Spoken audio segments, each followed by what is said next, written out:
Ça y est. Alors, on va continuer. Donc, qu'est-ce qui s'est passé? Le Midrash raconte, c'est un Midrash, donc, qui il nous dit que lorsqu'Hachem demanda à Abraham de se circoncire, il allait prendre conseil auprès de ses trois amis. Et en réalité, c'est extrêmement étonnant. Pourquoi c'est étonnant? Parce que Abraham, c'est quand même Abraham. Ça veut dire que c'est un personnage d'une très grande dimension. Et quand il va lui demander de faire la circoncision, il va prendre conseil. Il n'est pas question de prendre conseil. Quand Hachem a demandé quelque chose, on l'exécute. Même nous qui sommes simples opérateurs, disons, si j'ai une mitzvah à faire, je la fais. Et le Christ Mouni, lui, il exprime ça comme ça. Il dit, comment peut-on dire d'un homme de l'envergure d'Abraham, qui est saint, aimé d'Hachem, il se remonte à 10 épreuves, qu'il a pris conseil pour savoir si oui ou non il doit accomplir la Brit Mila, qui est une mitzvah d'Hachem. Donc, cette question possède des réponses, évidemment. Il y a une réponse, par exemple, qui est qu'il voulait simplement demander s'il allait le faire en public ou en privé, et on lui a concédé de le faire en public. Il y a une autre réponse qui est un peu plus bon, fine, disons, qui est que Rav Miller qui nous la donne, qui est que Abraham craignait de se séparer des autres hommes alors que c'était sa vocation de les rapprocher. Depuis qu'il était là, toute sa mission était de rapprocher les hommes d'Hachem. Et là, avec la Mila, il perdait ce contact avec les hommes puisqu'il rentrait en contact très proche avec Hachem. Donc il avait peur. Et là, on va entrer dans une interprétation totalement différente. Elle passe par le Maharal d'abord. Le Maharal explique Aner, Eshkol et Mamre étaient unis autour d'un pacte avec Abraham. Et quel était ce pacte? Ce pacte les liait de sorte qu'aucun d'entre eux ne pouvait faire une chose sans en faire part aux autres et écouter leurs conseils. Cependant, bien qu'ils doivent prendre conseil auprès des autres, chacun restait libre de décider ce que bon lui semblait. Maharal, là, il nous amène comment dire, un pacte qui est très difficile à comprendre. Vous prenez trois avis, plus vous-même, et on va dire, voilà, j'ai telle chose à exécuter. Les amis vous disent, moi je ne le ferai pas, moi je ne le ferai pas, moi je le ferai, et moi je décide ce que je veux, ou de le faire ou de ne pas le faire. Mais là, quel rapport avec la grandeur d'Abraham? Est-ce qu'il a besoin de passer par cette conciliabule entre ses amis? Quoi qu'il en soit, le principe de ce pacte reste très obscur. Il nous faut l'éclairer par les paroles des sages. On va les chercher où, ces paroles? On va les chercher dans le Zohar. Rabbi Yehuda, dans le Zohar, il explique. Écoutez bien comment il présente ça. Il dit qu'un homme possède trois types de comportements. De comp le premier est la quête de la sagesse et de la réflexion. Et il nous explique, je vais jusqu'au bout, il nous dit qu'elle est motivée par l'influence de l'âme. Donc si l'on peut dire, à l'intérieur de nous, l'âme va nous pousser vers les choses spirituelles, vers la sagesse et vers la réflexion. C'est le premier comportement qui est décrit. Le second est la quête du plaisir qui incite l'homme à rechercher toutes sortes de jouissances, même malsaines. On la connaît, celle-là, assez bien. C'est-à-dire que quand un homme désire une chose, il va rechercher le plaisir qu'il désire et il va prendre son plaisir avec. On va dire comme ça, sa jouissance, même si elle est malsaine.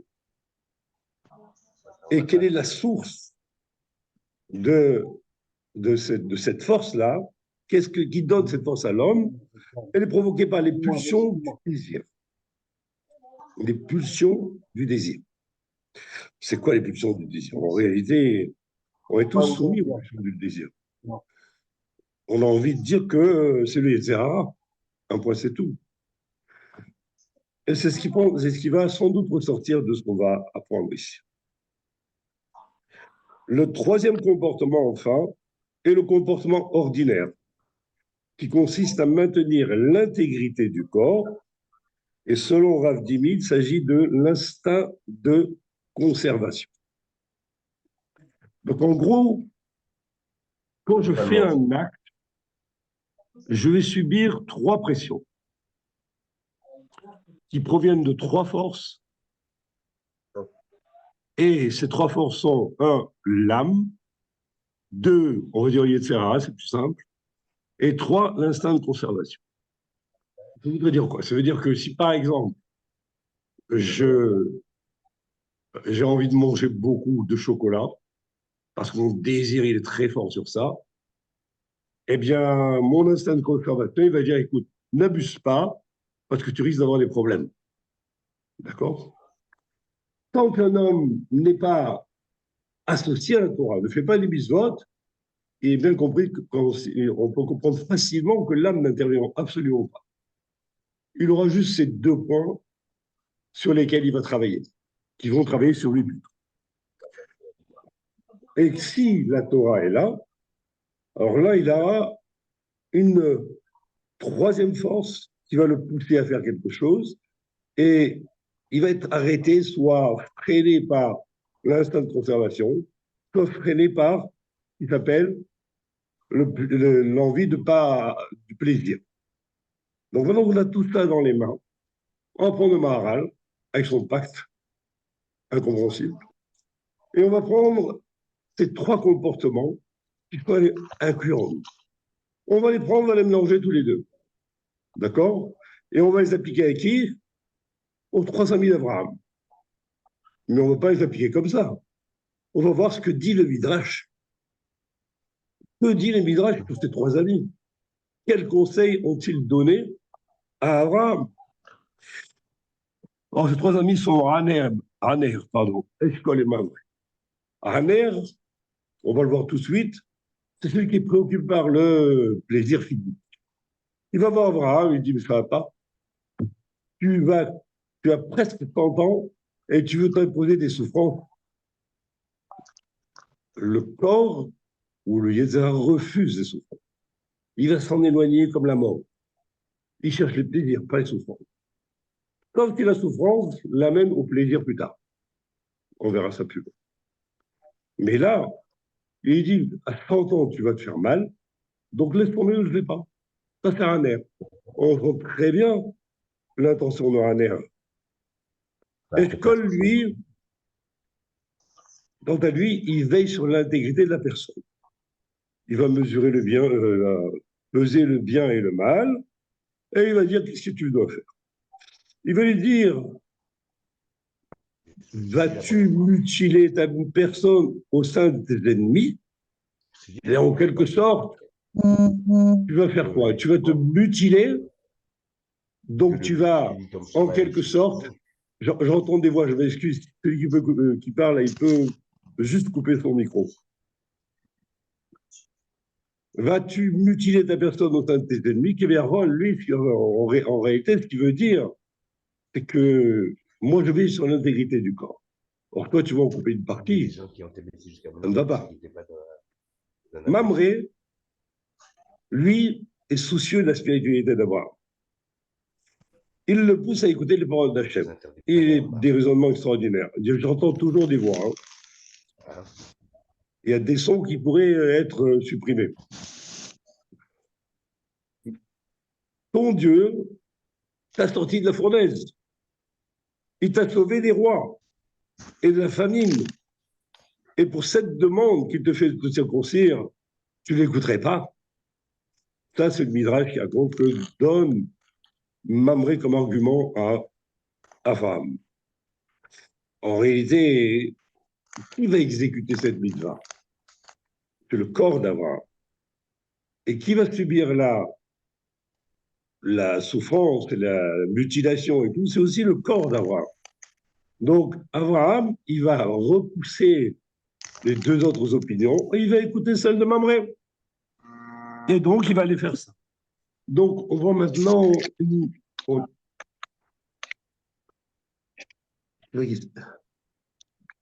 Voilà. On voit maintenant donc que on peut trouver une petite allusion, ou même grande allusion, du Midrash qui dit que quand tu as demandé de se circoncire, et finalement, c'est trois avis. On voit très bien que ça marche aussi avec le pacte d'Abraham. Il a écouté tout le monde, mais il a fait ce qu'il voulait. Et donc là, on avance dans un domaine complètement différent parce qu'on vient d'apprendre, bien qu'au fond de nous, on savait tout ça, qu'on possède trois forces en nous, que chacune va agir dans un sens, comme en physique, les trois forces viennent, on ne sait pas où l'objet va aller. Et nous devons, en connaissance de cause, faire ce que nous dit Hachem. Mais faire ce que dit Hachem, c'est de rejeter, c'est-à-dire rejeter entièrement les deux premières opinions. Alors maintenant, on va voir qu'en réalité, la Torah, en nous apprenant qu'Abraham, vraiment, il a vraiment besoin de tout ça pour exécuter. Mais pourquoi la Torah vient nous rentrer dans ce chemin-là? Dire qu'il a fait ça, il a fait ça, il a fait ça.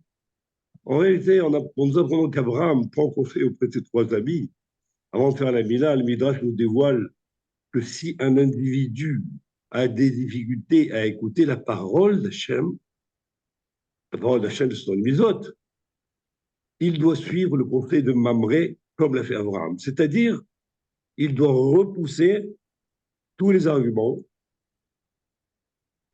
tous ces arguments, même s'ils sont logiques et pleins de bon sens. Ces arguments, parce que ces arguments l'empêchent de servir Hachem. Donc en réalité, ce n'est pas pour Abraham qu'on parle. On parle pour nous. On est entré maintenant à l'intérieur. Cette Torah qui est écrite ici, elle rentre dans notre intérieur pour qu'on apprenne cela. Ça s'appelle de la pure. On fait rentrer à l'intérieur une révélation qui en fait était connue de nous. Tout ça, on le sait plus ou moins. Mais la Torah vient nous le dévoiler. Là, il y a une question qui se pose et qui va être posée par un. Je raconte tout ça à un ami à moi, je sais ce qu'il va me dire. Il va me dire ce comportement. En apparence, il oblige l'homme à rejeter toute réflexion et obéir aux ordres sans poser de questions. Pardon, il va rejeter toute réflexion et obéir aux ordres sans se poser de questions, comme le ferait un serviteur docile. Dès lors, quel problème dans cette attitude? C'est que l'individu ne pourra pas se développer apparemment, puisque tout ce qu'il fait est déjà inscrit. Dieu lui dit de faire ça, il rejette tout ce qui est réflexion, tout ce qui est, comment dire, argument pour faire ce que Dieu lui dit. Et donc, il ne peut pas développer sa personnalité, ni même progresser spirituellement. Alors, comment répond-on à ça? J'ai juste mis cette question, on va en parler dans d'autres choses, j'ai juste mis pour bien expliquer le problème de ce que c'est pas notre libre arbitre, mais au moins notre liberté. Et en réalité, c'est l'inverse qui se pose. C'est-à-dire que c'est précisément celui qui rejette toute injonction de Torah qui n'a aucune chance de progresser spirituellement ou de développer sa personnalité. Pour quelle raison? En effet, si un homme ne fait que suivre ce que ses tendances et ses désirs naturels lui commandent, c'est-à-dire son intérêt, il se comporte comme un animal qui, lui aussi, agit uniquement selon ses intérêts, ses pulsions. Tout ce qu'il va décider de faire doit correspondre à ce que ses pulsions lui disent. Bon, bien sûr, il va avoir la pression de la société autour de lui, mais ça aussi, c'est une pression qui vient de l'extérieur, qui vont lui faire faire des choses mieux que ce qu'il pensait pouvoir faire. Donc, si on a le fait que l'homme s'oppose à ses pulsions, c'est ça qui le fait grandir parce que c'est ça qui va lui donner la force d'aller, de se dépasser. Donc, ce n'est que lorsque l'individu s'oppose à sa nature qu'il peut se développer et grandir. Et même si au début, il le fait essentiellement parce que la Torah lui promet une récompense, c'est souvent le cas qu'on a, c'est-à-dire par intérêt, la pratique de la Torah lui permet, peut l'amener progressivement à appliquer la mise en garde de nos sages qui enseignent ne soyez pas comme des valets qui servent leur maître dans le but de recevoir un salaire. Donc tout ça pour dire quoi? Tout ça pour dire que à partir du moment où tu te forces à faire les mitzvot et tu vas lutter avec tes instincts, tu as toutes les chances de te développer, de grandir spirituellement. Je n'ai pas dit qu'on ne peut pas se développer matériellement, il n'y a aucun problème. On peut devenir un président de la République, tout ça, on peut dire que c'est pas bien développé. Mais en réalité, ce développement, ça s'appelle, euh, c'est un développement matériel ou non matériel, si vous préférez. C'est-à-dire, vous avez spirituel, se rapprocher de Dieu, et quelqu'un qui veut s'élever dans l'échelle des carrières, par exemple, lui, il va s'élever matériellement, mais en matériel sans matériel. C'est-à-dire, il va vouloir avoir du kavod, c'est-à-dire des honneurs. Il va vouloir avoir une shlita, c'est-à-dire la possibilité de dominer les autres. Alors, tout ça, ça va faire partie de sa personnalité, il n'aura pas grandi. C'est juste les instincts qui vont l'amener à ça. Donc, j'arrête le développement, parce qu'en réalité, on va en parler plusieurs fois de manière beaucoup plus fine.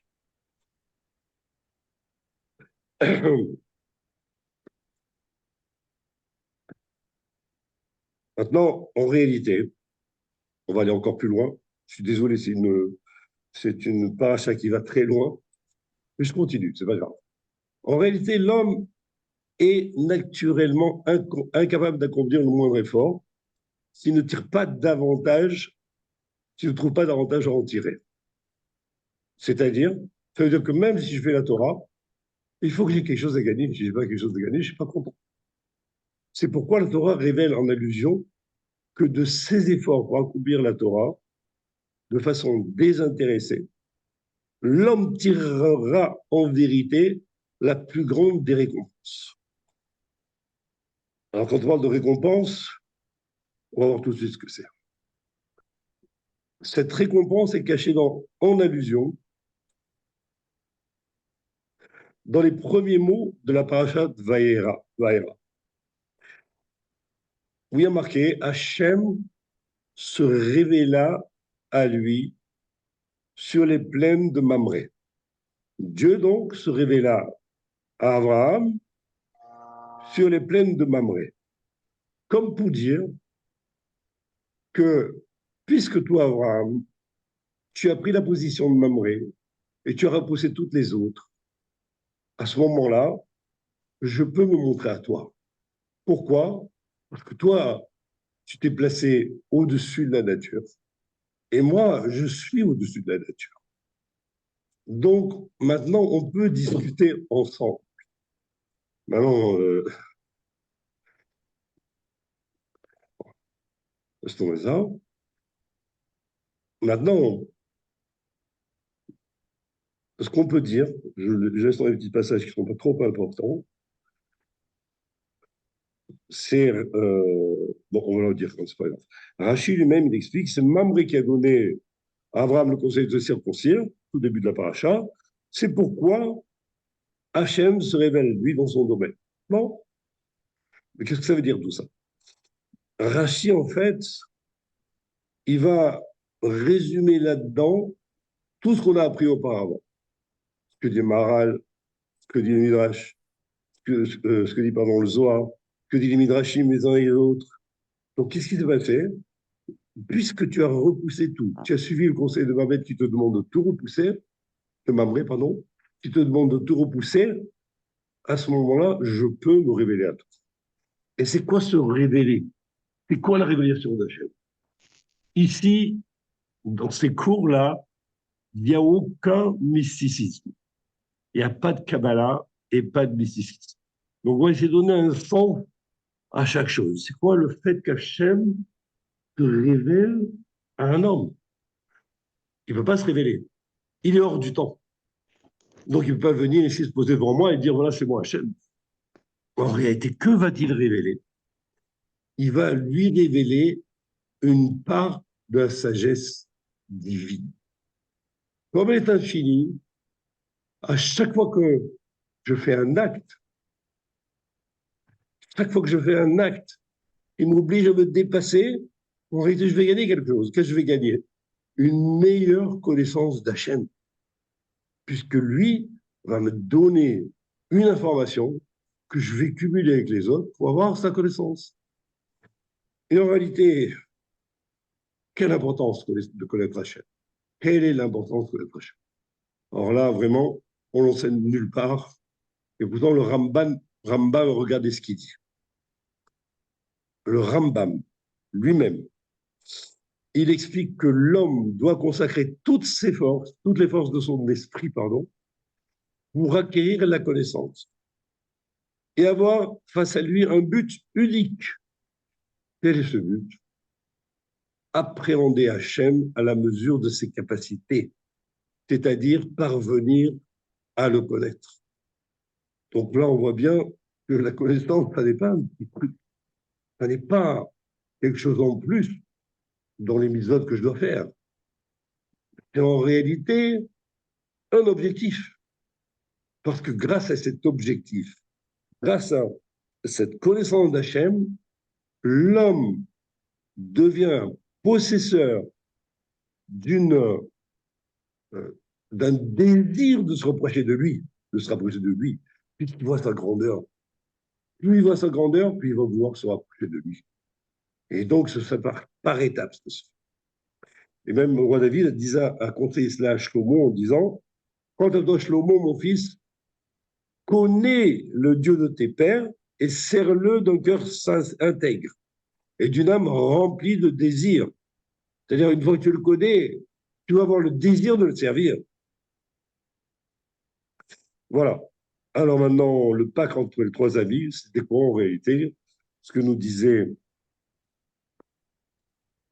ils étaient, même la Torah elle-même, dans Bereshit, elle nous dit que Abraham et ses amis étaient les compagnons d'alliance d'Abraham. Pardon, les amis d'Abraham, c'était des compagnons d'alliance d'Abraham. Donc ça prouve que le Maharal, il savait de quoi il parlait. Alors, ce pas des compagnons de classe, c'est simplement que tes compagnons sont intégrés à ma personne, qui ne me quitteront jamais, qui seront présents à toutes les actions que je vais entreprendre, même si c'est aider ma femme. Il y a quelque chose en moi, il dit, qu'est-ce que je vais aider? Je ne vais pas l'aider. Je vais faire les devoirs avec les enfants ou je vais étudier. Qu'est-ce que je vais faire? Et il y a les trois qui vont se mettre en branle. Alors, qu'est-ce qu'on fait? On va aider les enfants ou aller, par exemple, au Davayomi. Qu'est-ce qui est le plus intéressant? Je vais faire des calculs comme ça sans arrêt. Et donc, c'est sûr que si je fais le plus intéressant pour moi, ça veut dire que j'aurais à la force du plaisir, pas à la force de la Torah. Pourtant, je suis allé étudier. Donc, tout cela nous englobe. Il faut savoir qu'on est entièrement intégré de ces trois forces et qu'elles vont entrer en jeu à chaque pas que je fais. Maintenant, à quoi servent les deux autres forces, Elles vont empêcher de faire la Torah. Si je suis maintenant sur la Torah, à quoi va me servir le plaisir et à quoi va me servir l'instant de conservation? Pour l'instant de conservation, ça va.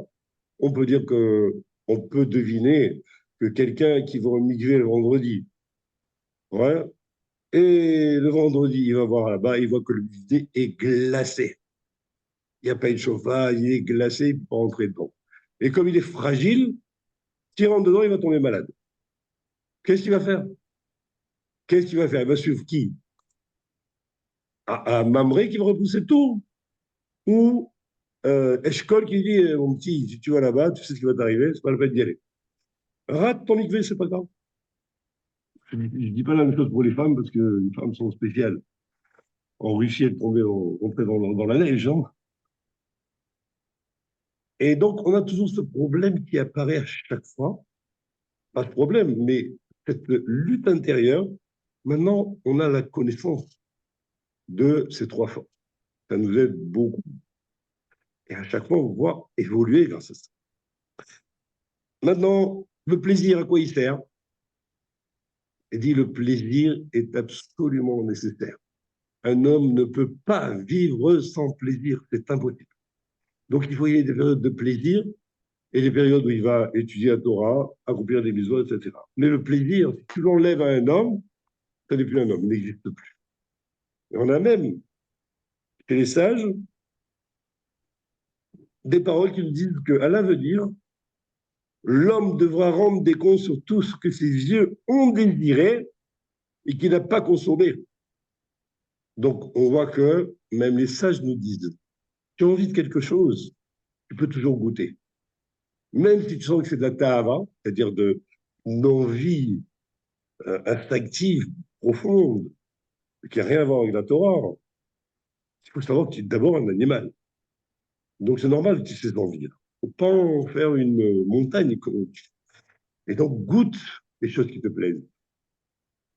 Parce que sinon, tu vas rendre des comptes après. Et tout cela, donc, dans un seul objectif, et on arrive à la fin, qui est de... Ah oui, pas un autre objectif, mais pour ce qui est de la spiritualité, c'est-à-dire le troisième force, elle nous est absolument nécessaire, parce que c'est elles qui vont nous permettre de nous attacher à Hachem, comme c'est marqué dans le verset. Tu dois aimer Hachem, ton Dieu, marcher dans toutes ses voies et t'attacher à lui. Ces trois forces sont l'explication du Maharal ramené plus haut, comme des amis auxquels chaque homme est lié par une alliance qu'il doit consulter avant de faire un choix. Cependant, lorsqu'un choix risque de l'éloigner du Créateur, l'homme doit prendre la position de Mamré et rejeter les autres outils. Voilà le cours, premier cours. Il était bien que si vous avez des questions à poser, et je comprendrai que vous avez des questions à poser, n'hésitez pas à le faire. Ou si vous avez envie de dormir, vous pouvez dormir aussi. Il y a les deux. Voilà. Ah, j'arrête de partage. Ah, voilà, je vous vois là. Vous êtes beau comme tout. Oui, il est Des très beau. questions, Léon? Une question là, Moi, je peux sympathique. poser une petite question, oui. Ah, une petite question de Léon, c'est. Vas-y. Alors, euh, ma question, c'est, bon, il y a les trois forces dont tu as parlé. Donc, le Yetzerara, tu l'as pas dit, mais c'est le mauvais penchant de l'homme. Hein. Absolument. Et donc, bon, c'est Dieu qui aurait donné ces trois forces, dont le mauvais penchant. Mhm. Mais si ce mauvais penchant n'avait pas existé, euh, ça veut dire que l'homme, pour l'homme, il n'y aurait pas eu cet équilibre euh, que ces trois forces font en sorte, en communiquant entre elles, on arrive à cet équilibre. Mais si ce mauvais penchant n'était pas là, cet équilibre n'existerait pas. Donc, il y aurait un problème. Un problème, bien C'est ça. sûr. Oui, Donc, plus qu'un problème. C'est-à-dire, on n'existerait même pas. Sans le mauvais pensant, on n'aurait plus de désir. Lui, il nous propose le désir. Lui, il nous propose d'avaler le monde. Carrément. D'aller du chocolat. D'avaler du chocolat, oui. On va dire d'avaler le monde. Il veut tout avaler, lui.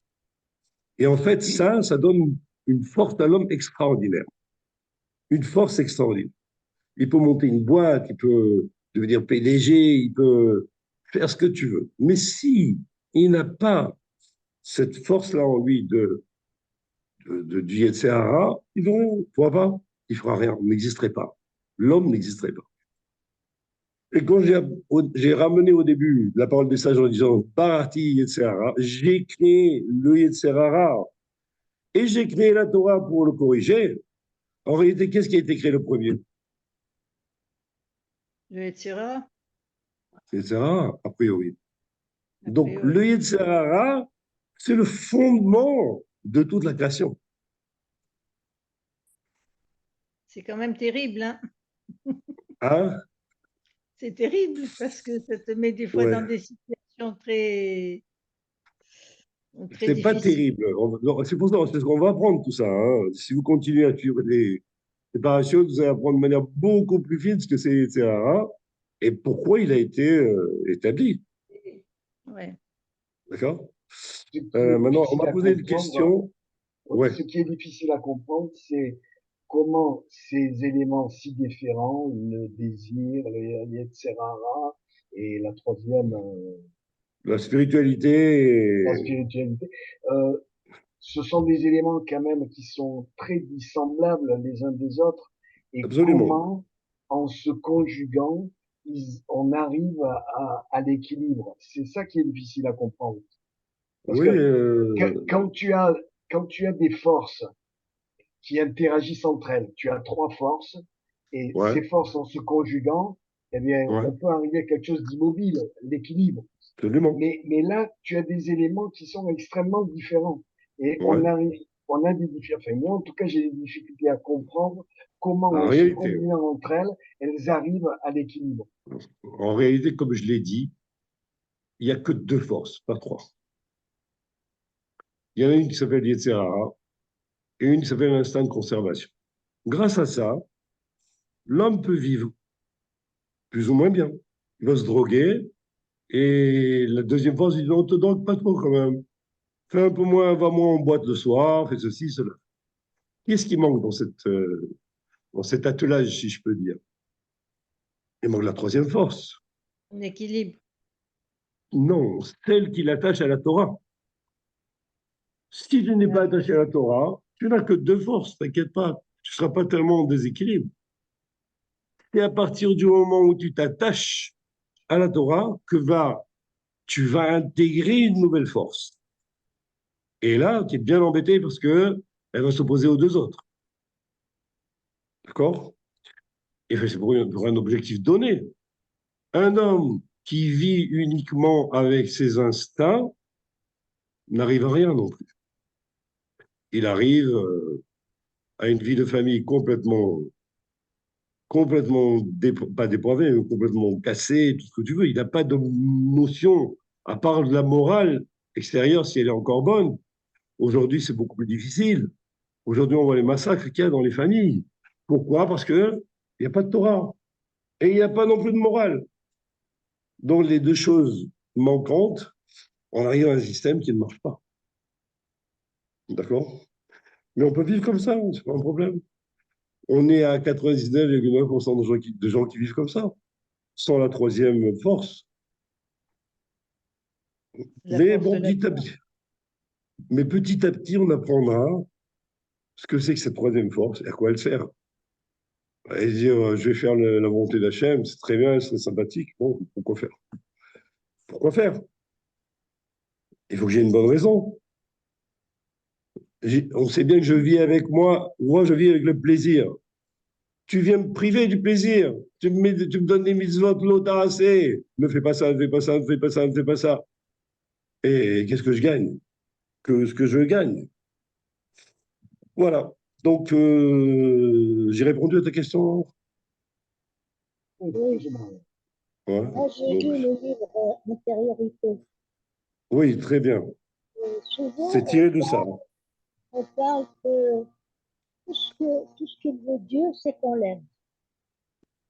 Oui, il veut qu'on l'aime, ouais, Tout ce qu'on doit faire, c'est pour qu'on aime Dieu. pour nous attacher à lui, exactement. Mais Hachem, il est assez fort pour nous faire aimer de lui, même si on n'en est pas capable. C'est une très bonne question, excellente question. Il est capable de tout, donc il peut nous forcer à l'aimer. Parce que D'accord? on dit que même Mm. si on s'attache à la Torah, c'est pas suffisant. Il faut Ouais. s'attacher à la Torah sans attendre Pour arriver récompense. à l'attachement à Dieu.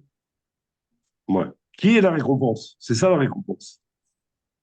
En réalité, l'attachement à Dieu, c'est la récompense. Alors où est la récompense? C'est que Dieu nous aime. Alors, il y a marqué dans le Messilat Yesharim, tout début, il y a marqué que l'homme n'a été créé C'est pour aimer Dieu. que pour une seule chose, se réjouir, jouir de la présence d'Hachem, qui est le plaisir le plus grand qui puisse exister. Donc, bonne chose et plaisir ici, il n'y en a pas comme celui-là. Donc, si Dieu veut qu'on se rapproche de lui, c'est pour qu'on jouisse de sa présence. Mais ça, c'est un travail. Nous devons travailler pour cela. Oui, il faut passer par la Quand Torah. tu me dis, il a qu'à me dire, il a donné l'amour de soi directement, il n'y a pas de travail. S'il n'y a pas de travail, je ne vais même pas en profiter. Donc, j'ai un travail qui m'amène à ça. Et après, bah, prochaine. Mais le travail est très difficile. C'est extrêmement difficile. Ouais, ouais. En tout cas, merci beaucoup. Bravo. Voilà, alors Chazak. à bientôt. Bientôt pour Peut-être à la semaine prochaine. la J'avais une prochaine question qui est émission. passée, mais bon, je ne sais plus qui l'a posée. Je ne sais plus. Oui, il m'a demandé. Ah oui, c'est Yos, je crois. Il m'a demandé. Oui, c'est Yos. Il m'a demandé pourquoi Abraham avait besoin de passer par cela. Demanda à ses copains. En réalité, il a répondu tout le texte ici est fait pour répondre à cette question. C'est-à-dire qu'il est obligé de demander parce que c'est à l'intérieur de lui. À l'intérieur de lui. Tout ça est à l'intérieur de lui, intériorisé. On est dans ce qu'on appelle l'intériorité de l'homme. Donc, il n'a pas été obligé de le faire. Par nature, tu dois le faire. Voilà. Dan, je peux poser une question? Bien sûr, qui est qui parle là? C'est Jean-Luc. Jean-Luc. Oui, Jean-Luc, tu as droit à Ça toutes va. les questions. C'est passionnant. Regarde, si on se pose la question du Maharal de savoir pourquoi il avait besoin de consulter Mamré et ses copains. Les trois copains, Et, ouais. et finalement, on répond. Mais comment se fait qu'il n'a pas posé la question quand il a voulu sacrifier son fils? Pourquoi Il la l'a question fait, il l'a fait, il l'a fait. Il l'a c'est fait. pas marqué. C'est pas que c'est pas marqué, c'est que ce qui est marqué ici, c'est le modèle Ah, le type. modèle. D'accord. Et d'après Donc, ce il posait les modèle, il nous questions à chaque fois qu'il concerne. avait. De toute façon, il Ouais, posait la bien question. sûr, bien sûr. Il a eu des doutes, il a eu tout ce que tu veux, il a eu tout ce qu'il fallait hein, pour la. C'est bien pire que la circoncision. Mais c'est le modèle, pas seulement pour Abraham, c'est le modèle pour nous aussi, parce qu'en réalité, pour Abraham, la circoncision, c'était de la rigolade. Mais Dieu, il a mis ça là-bas, il a mis dans la Torah ce cas-là pour nous faire comprendre que ça nous intéresse à tous. Nous sommes tous concernés par ça. Et on peut tous se retrouver dans les trois amis d'Abraham. Tous. À partir du moment où tu le fais rentrer à l'intérieur d'eux. Où tu as compris que c'est à l'intérieur d'eux. Voilà. OK. Ben, Bravo. Alors, passez une très bonne fin de soirée. Toi Et aussi. qu'on ait Hachem, nos Chayalim qui reviennent, nos Amen. soldats Shelimim, qui reviennent, Amen. Briout et Shlemut. Hachem. Amen. Amen. Amen. Amen. Ouais. Merci beaucoup d'avoir assisté. Merci, Danos. Bye. Bye. Au revoir.